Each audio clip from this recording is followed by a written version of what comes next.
வணக்கம் குழந்தைகளே, welcome to KLBiologyNEET. இன்னைக்கு நம்ம வைரஸ்ல பார்க்க போறது என்ன அப்படின்னா, in addition to protein, virus also contain genetic material that could be either DNA or RNA.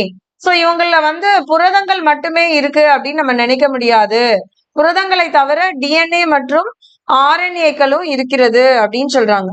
No virus contain both RNA and DNA. எந்த வைரஸ்லயும் RNA மற்றும் DNA இரண்டுமே இருக்காது அப்படின்னும் சொல்றாங்க. A virus is a nucleoprotein and the genetic material is infectious. So இதுல அப்போ வைரஸ்கள் என்பவை யாரு அப்படின்னு பாத்தீங்கன்னா, அவங்க ஒரு நியூக்ளியோ புரோட்டீன், அதுல DNA RNA அண்ட் புரோட்டீன்கள் இருக்கின்றன.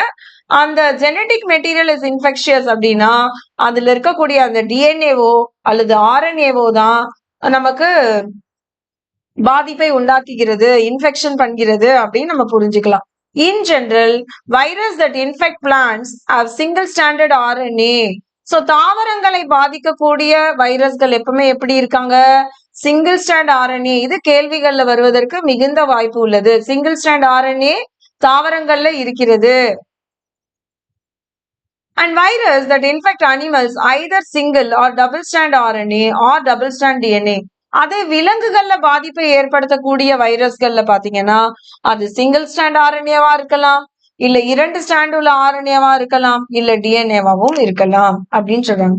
Bacterial viruses or bacteriophages are usually double strand DNA viruses. பாக்டீரியோபேஜஸ்ல நமக்கு எப்பவுமே எப்படியான டிஎன்ஏ இருக்கிறது? 2 ஸ்டாண்ட்களை உள்ள டிஎன்ஏ மட்டுமே நம்ம பார்க்க முடியும். சோ இந்த 3 வரிகளுமே மிக முக்கியமானது அப்படின்னு நம்ம எடுத்துக்கலாம். தாவரங்கள்ல பார்க்கும்போது நம்ம வெறுமே சிங்கிள் ஸ்டாண்ட் RNA மட்டுமே தான் பாதிப்பை உண்டாக்குறது. அதே விலங்குகள்ல single strand RNA, double strand RNA, double strand DNA எது வேண்டுமானாலும் பாதிப்பை ஏற்படுத்துது அப்படின்னு நம்ம புரிஞ்சுக்கிறோம். அதே பாக்டீரியோபேஜஸ்ல வரும்போது டபுள் ஸ்டாண்டர்ட் DNA மட்டுமே.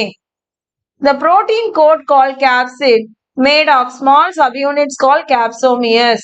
சோ இப்போ இதான் வைரஸோட வெளிப்புற சுவர் அப்படின்னு பாத்தீங்கன்னா இதுக்கு பேர் என்ன சொல்றோம் நம்ம? கேப்சிட்.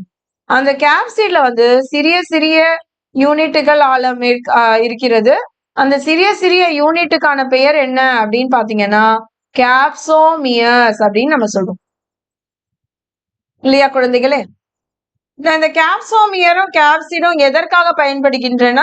இதுக்குள்ள இருக்கக்கூடிய அந்த டிஎன்ஏவையோ ஆர்என்ஏவையோ பாதுகாக்கிறதுக்கு. Protect the nucleic acid.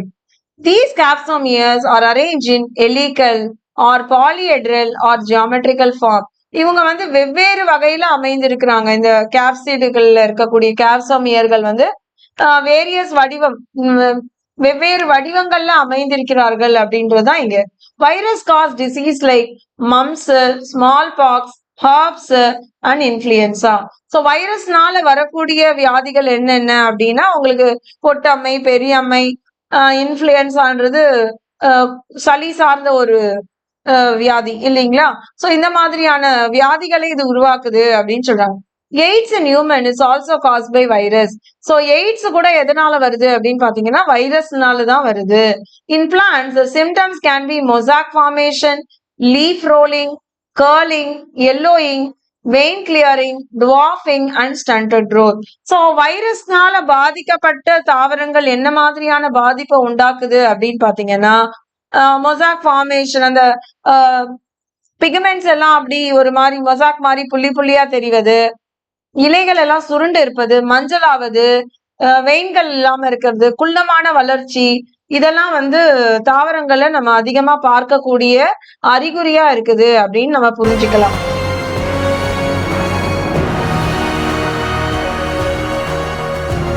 சரியா குழந்தைகளே? இது உங்களுக்கு புரிஞ்சிருக்கும்னு நம்புறேன் குழந்தைகளே. நன்றி. Please share, subscribe and support.